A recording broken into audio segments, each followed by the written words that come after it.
Hey guys, welcome to another episode of FatherStack's Rambling Reviews, and today's review is on Deep Blue Sea from 1999, directed by Renny Harlin. I've got my notes here. I'll go through a quick summary. I'll go into my final thoughts. So it starts off with a bunch of people on a boat, kind of young adults, and they're kind of partying, they're drinking their beers and their wine and all the rest of it. And then you see a POV shot of what's supposed to be a shark. Then the boat gets hit, everybody panics. I think it's kind of a joke at first, I think. Then the boat gets hit again. A bottle of wine goes into the water, and you see it flowing through the water, which I'll get into in more detail towards the end of the video. And they jump into the water. As the shark's about to attack them, a guy with a harpoon ends up shooting the shark, and I suppose they get saved. You don't actually see their outcome, but I'm guessing they get saved. Then cuts to a Dr. Susan McAllister. Did I say Macmillan? Susan McAllister, played by Saffron Burrows, who goes to visit a rich kind of businessman, kind of philanthropist kind of guy, played by Samuel L. Jackson. He's called Russell Franklin, and she begs him to go to kind of almost fund her research into Alzheimer's, which they're looking to do tests on sharks who supposedly have a protein secretion in their brains. So she's kind of asking for his help to get funding. So he's a little bit kind of wary. He's not too sure. He's a bit apprehensive. So he eventually agrees, and they go to this kind of marine research facility called Aquatica. So they arrive and they meet, and as soon as they arrive, you see like a recreation of that scene from Jaws, you know, where they get the dead shark and they find the number plate, the license plate in its teeth and that. And then we'll go on to meet Carter Blake, who's played by Thomas Jane. He was the guy with the harpoon from earlier.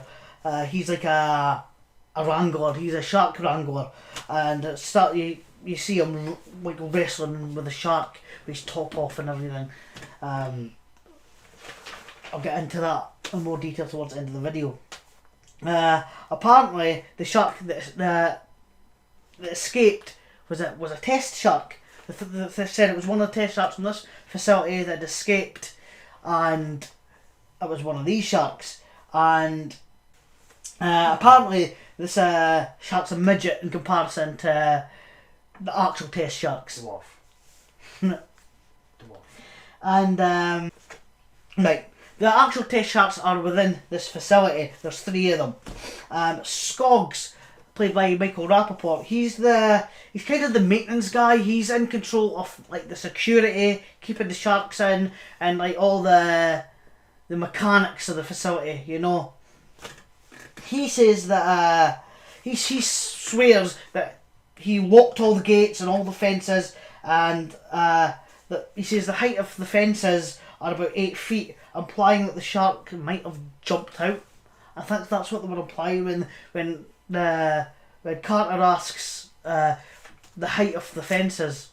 He says they're about 8 feet. I think he's implying that it might have jumped the fence. I don't know. And then it goes on to a guy called Preacher, who's the chef, played by LL Cool J, and he's got a parrot, which you can only call the Tourette's parrot, because all the way through it's calling him an asshole or a dickhead. It's quite funny. It's also there's a cute scene where he gives it a little bit of cream and it licks off his finger. That's kind of cute. Carter goes into the shark cage. I don't really know why. He gets attacked by these sharks, and they end up swimming backwards when they see his gun, and everybody kind of panics because sharks can't swim backwards. Yeah, that's what does it say?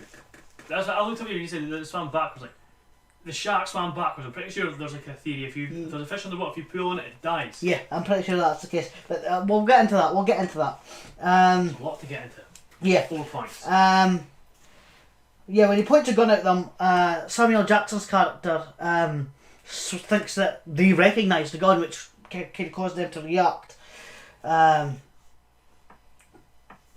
Then they end up like attacking the CCTV cameras. So they're looking at the Thomas Jane character Carter as he's swimming through. Then the CCTV camera goes 1 out, 2 out. Then you see the shark go for the third one and it smashes it.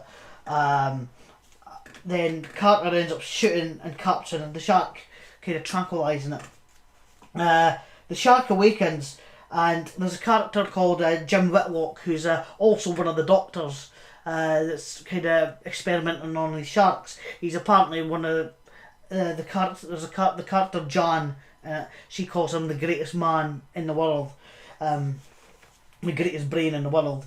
The shark ends up after doing this little experiment. The shark ends up because they find out that this when they take the secretion from the brain, is going to work.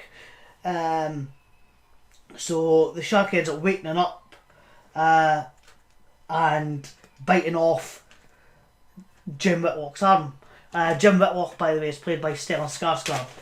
Ends up biting off Stellan Skarsgård's arm, and it goes into this slow motion thing as the Thomas Jane character goes to shoot the shark, and then Susan, the doctor, the English doctor, she ends up trying to push the button to lower the shark back into the water before he can shoot it. It's this big dramatic scene, which I'll go into.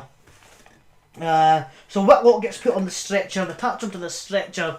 There's a big storm coming, and so the big air ambulance comes, fighting this big hurricane, and as they strap him, clip him into the stretcher on the air ambulance, they kind of get blown away, and the stretcher snaps, falls into the water. The shark jumps up, gets the stretcher, and knocks the helicopter into the building, causes a big explosion, and almost floods Aquatica. Actually, no, it doesn't almost, it floods Aquatica. And there's this big explosion and all the water, and it's really well done. It's a really, really good, tense scene. And I'll go more into detail with those kind of things in a minute. Preacher, the chef, he escapes during all this flood, and he tries to call for help. Skoggs, the Michael Rappaport guy, I'm probably better off just naming the actors. He tells everyone that the stairway is flooded. He says, but it's the only way to get out, which is then witnessed by LL Cool J as he tries to go up the stairs, and all the water floods out, and he's swept away back into the kitchen, which is a really fun scene. It's really good. I mean, in my head, it's like LL Cool J is being played by, is playing himself, because I don't know anything else he's done apart from I'll go into that.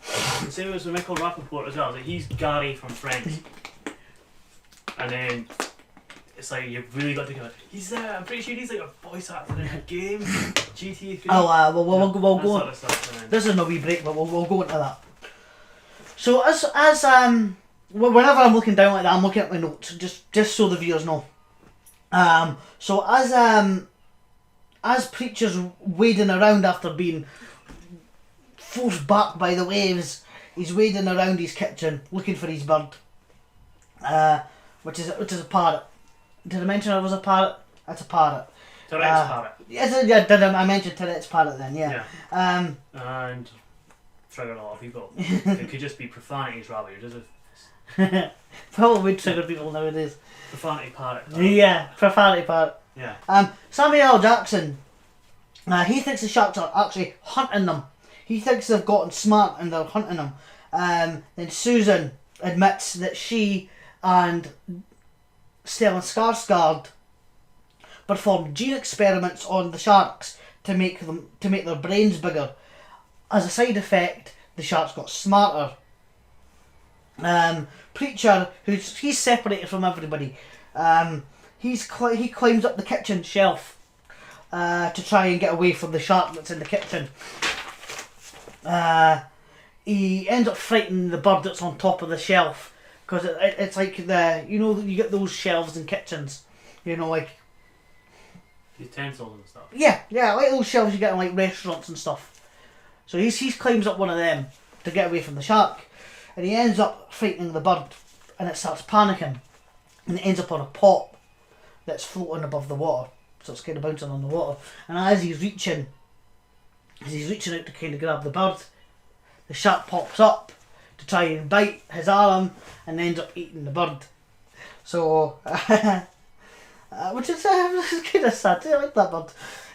It's one of those tense scenes where you know what's going to happen. Like, yeah, the bird's you going do. to get eaten. The bird's going to get eaten. It's just the big wing. I actually thought, you know what? You'd expect his arm to get eaten because they're not going to kill the bird. But yeah, they killed the bird. You're on this sort of like, I know something's going to happen here. This is going to be like and he kept his arm and the bird's safe and yeah, no, you know this is the scene. This is like we killed the bird. This is the trauma scene.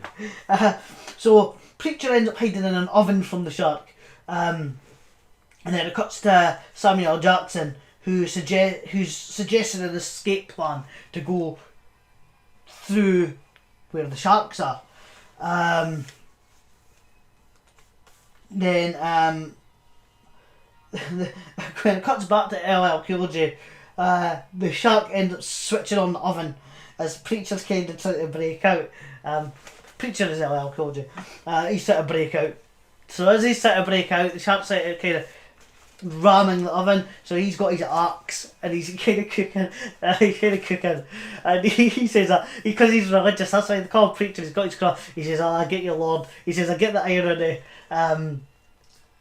Cook being cooked to death in his own oven.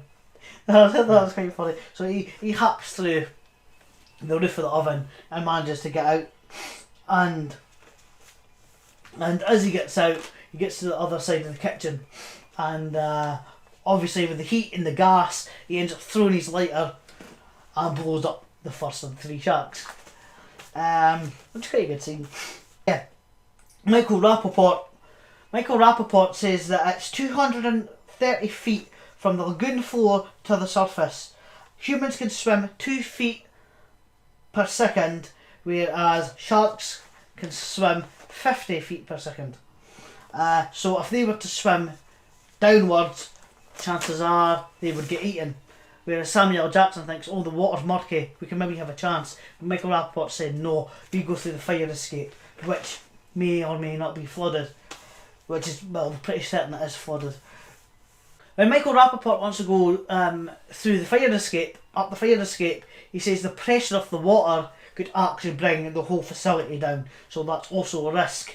So it's kind of catch-22. Do they go down by the sharks or do they risk going up by the fire escape? Samuel Jackson ends up thinking that he would rather take his chance of swimming than, have the whole place collapse.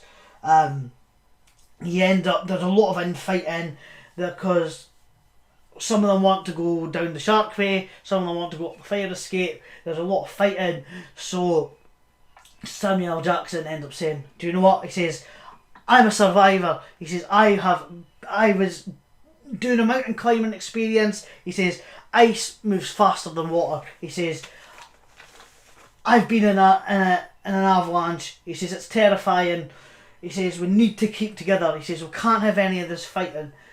And he gives this big, massive speech. And then dies. Shark comes up and kills him. There will be a spoiler thing coming up, by the way, on the screen. So, I forgot to say that in the video. But I'll pop a thing up on the screen saying spoilers from this point. Yeah, so he dies. And that... so Samuel Jackson dead. Everybody's panicking. They're shit scared. Yeah. They then open the emergency exit and everything floods, as you'd expect. They climb the escape ladder and a shark breaks open and all the water starts rising as they're climbing the ladder. The ladder ends up falling and the character Jan ends up losing her grip and falling in the water. She panics and then Thomas Jane end up trying to reach for her and the shark bites her and kills her. So as they're panicking, thinking of what to do, what do they do now? Shark's there, they've got the explosion slowly coming down, water rising, and then preacher, LL Cool J, comes and he ends up saving them because that's where they end up meeting up. So they're trying to come up with a way to escape. This is kind of the resting time. They've reached kind of an even level, but they still don't know how to escape. Thomas Jane ends up swimming to try and find a way out, and he bumps into Stella Skarsgård's body still on the stretcher, and he freaks out. Thomas Jane and Michael Rappaport end up swimming down to this control panel, which is going to drain the water to the stairwell that leads up to the surface. So as they're kind of organising everything, shark comes up and kills Michael Rappaport. So Susan, who's responsible for all these experiments on the sharks and everybody's pissed off at, ends up going to try and get her research back. So on her way to getting the research back, a shark comes. She ends up pulling a wire, like an electrical wire, throwing it into the water. Actually, she takes her top up first to stand on her shirt, and then she throws it in the water and kills the first shark. So the second shark? Yeah, that's the second shark. Right, okay. Dead. Yeah. So Susan, Thomas Jane and LL Cool J end up heading to a decompression chamber. They come up with a plan to try and flood it and end up going to the top. So they swim to the top, and once they're out of the facility, they're out in the open, they think they're safe, the shark comes, gets LL Cool J and drags him.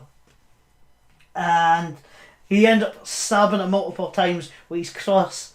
No, he's got a cross around his neck, so he keeps him stabbing him multiple times until he stabs it in the eye, and Thomas Jane ends up saving him. They can't escape without obviously killing this last shark. They thought they've got to kill this. So Susan ends up thinking, oh, the only way I can do it is by bait. So she cuts her hand, drips the blood in the water, jumps in so the shark can kill her, giving Thomas Jane a chance to try and get the shark. So as it kills her, he grabs a hold of the shark, and as he's kind of riding the shark, grabbing its fin, LL Cool J, he grabs a harpoon which has an explosive thing attached to it, which will be exploded by a battery. A fuse. Yeah, a fuse. So he shoots. He ends up shooting the shark, and it goes ping right through Thomas Jane's leg, and then he says, "Just explode the battery. Explode it now."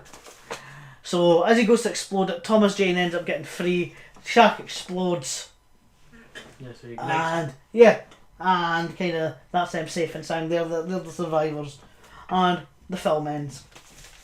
So I'll go into some little notes I've taken. I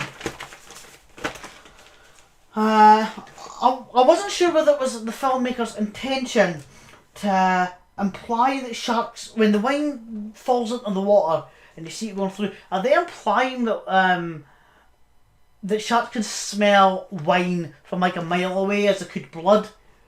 Or did they just think it was a cool way to just, like, the wine representing blood? If it was the wine representing blood, then it's a cool little kind of thing.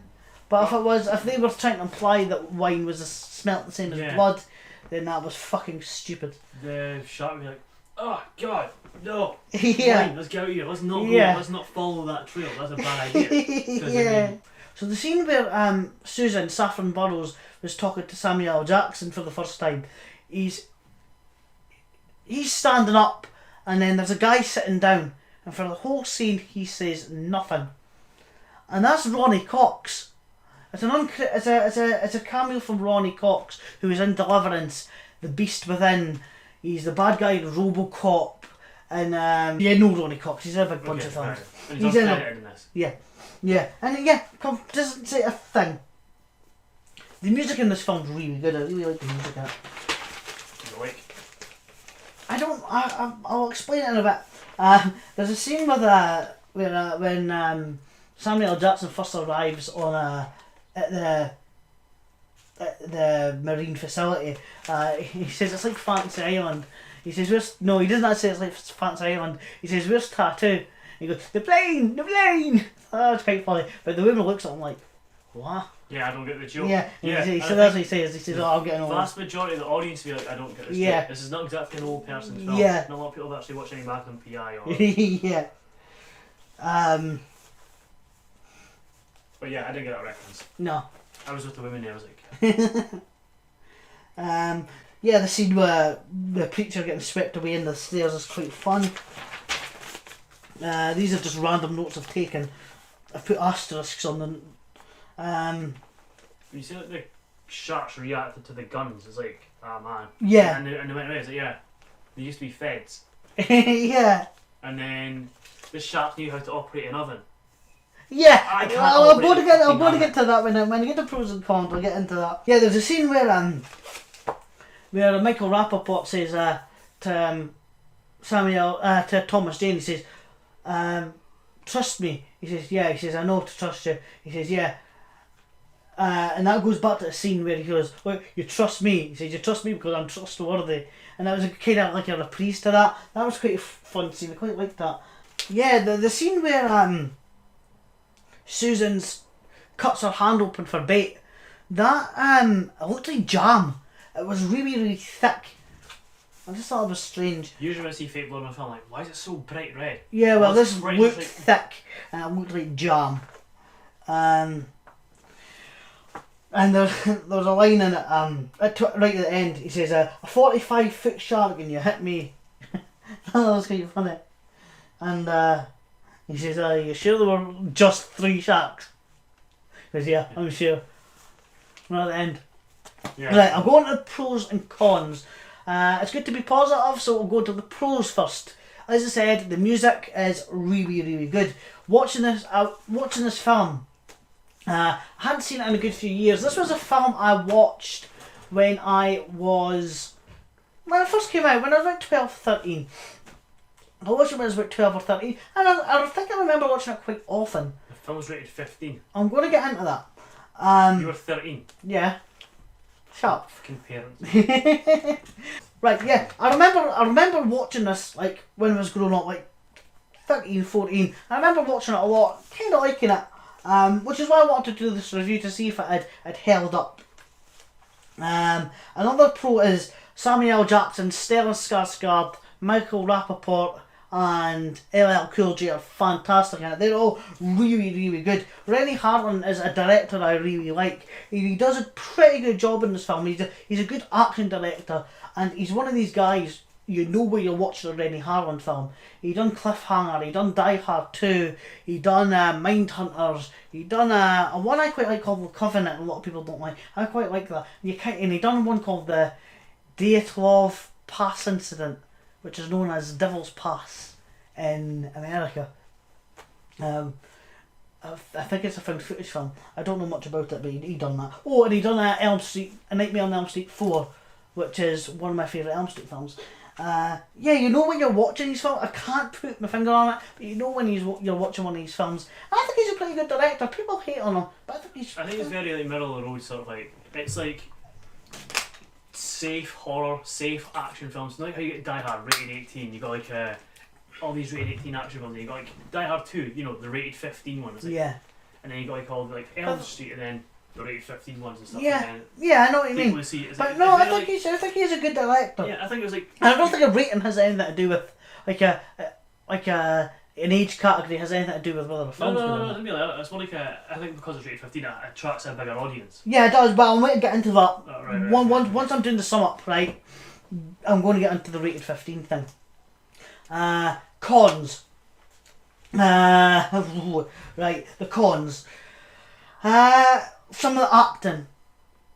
The woman that plays Jan is horrific. She's awful. Thankfully she gets killed pretty early on.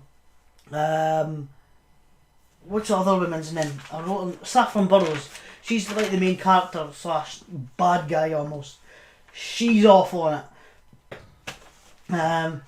Some of the acting is awful. The woman that plays Jan, she's terrible. She's really bad. Saffron Burrows, she plays the kind of lead actress slash bad guy. She's not that great. Thomas Jane, I kind of like as an actor. He's good in The Punisher. He's good in The Mist. Not very good in this. He's just seems to be there just for that scene where he's got his shirt off for the kind of ladies to look at. He's got the personality and emotional range of a rock in this film. He's not that good. The special effects kind of vary for me. When it's using practical effects, it looks great. The animatronics, brilliant. And then the scenes where it's with CGI, the CGI has not held up one bit. The CGI looks like a PS2 cutscene, and even bad PS2 cutscenes. Like when you watch like a bad PS2 cutscene, you go, this cutscene's are shit. So the Resident Evil 1 shark. Yeah, it's really, really bad. There's a scene where a character, I won't say it because I'm past doing spoilers, there's a character who does a speech, and it could have been such a great scene when he dies, but the CGI looks horrific, so bad that you're like, oh my god, did this look good in 1999? I don't know. And they could have done it with a dummy and an animatronic shark, because you know they had animatronic sharks in the film. Why couldn't they have used more of that? Because it looks almost like a cartoon. It does. It looks awful. And I think although there are more pros in this film than cons, because I like the action scenes, the scene where the facility floods. That is fantastic. It's so well done. He knows how to direct action scenes. He's really good at that. But as good as the pros are, the cons are awful. And although there's fewer of them, it kind of, hits home more. It's like it takes it down more than the pros kind of lift it up. So I'm going to get onto my rating. I'm going to give 2 ratings. As a film, I think it's maybe about a 4 out of 10. I don't think it's that great of a film. It's just the CGI and some of the bad acting just take it down for me, where it's just... I know it's meant to be a B movie. I know it's a B movie. It's just... I don't think it's that good. Entertaining wise, I'd have to give it maybe a 6 out of 10. Because the action scenes are well shot and the good actors are great. Especially LL Cool J, who for a rapper is I think he's really good. He's really entertaining and he's really funny in this. And him and I forgot to say earlier, him and Michael Rappaport have a couple of scenes together, and their chemistry in those scenes are brilliant. If they kept that up, it would have been really good. But they're only in a couple of scenes together, and when when LL Cool J goes to shoot that shark, he says, "This is for Skogs," and I thought that was really good. I get kind of annoyed at this film for a reason, because it had potential. It could have been good. If they had some of the actors that I didn't like in this, if they had better actors, could have elevated it a little. If they used more practical effects and animatronics, could have lifted this up to be a 4 out of 10 to maybe a 6 out of 10, and on an entertainment level, a 6 out of 10 to an 8 out of 10. And that's kind of my problems with it, I do suggest watching it to see how it's held up. Like I say, this does have a certain nostalgic value to me, because I did watch it as a teenager, but it hasn't held up for me very well. I was also going to say, this was rated 15 over here, which is kind of like in between like a PG-13 and an R rating in America. Could have been a PG-13, like 12A I think. There's not that much gore in it. What you do see is kind of under the water blood and stuff. There's not a lot of swearing. There's like 2 F words in it, which I think passes for like a 12 PG-13, doesn't it? Yeah, fuck. Yeah, the word fuck. Yeah, I think they say it like twice. I think that passes to like PG-13. We swore more in this review. Sorry? We've sworn more in this review. The actual film. Wasn't the parrot like yeah, but it's just this like asshole and shithead and stuff. It doesn't really. Yeah, I think that's alright for like a 12A kind of film. Yeah, that's like your teacher lets you away with. Yeah, like PG-13. The only real bloody part is where Stellan Skarsgård gets his arm bitten off, and you see a wee bit of blood. That's it. I think it could have, but then again, I think they were more harsh towards films back then, especially here in the UK. I think if that was kind of reviewed now, given a new rating, I think it would have got a 12. So yeah, I think that sums up my review. If you like what you see, like my video, subscribe if you want to see more of this, and if you want me to make more videos, comment films you want me to review. I'll gladly do them. I'll do shitty films, I'll do good films, and I'm always honest with my reviews. As you can see here, this was a film I once thought was pretty good. I kind of think it's kind of average now. So I'm always honest in my reviews. I'm not going to say just because I loved this film as a teenager, I still love it now. Opinions change. My opinion kind of has changed.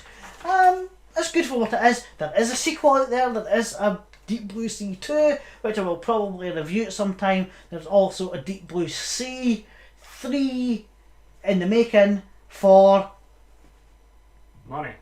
Yeah, that is a... Netflix. It's getting made for Netflix. So that's a warning sign right there. So if you like what you see... They made a sequel like 20 years after. Yeah, I don't get that, yeah. Like they're trying to make it a franchise, it's already died. Yeah. So like, just make a film called like Shark Yeah, they're all... Death or something. I know, mate, it's probably already been done. So thanks a lot for watching, guys. I hope you enjoyed the video, and I'll see you in a couple of days, hopefully, because I'm hoping to get consistent now in making these videos. So I'm hoping at least once a week, hopefully 2-3 times a week, but at least once a week is what I'm aiming for. Hope to honour that. So this is me over and out, guys. Thanks for watching. See you later.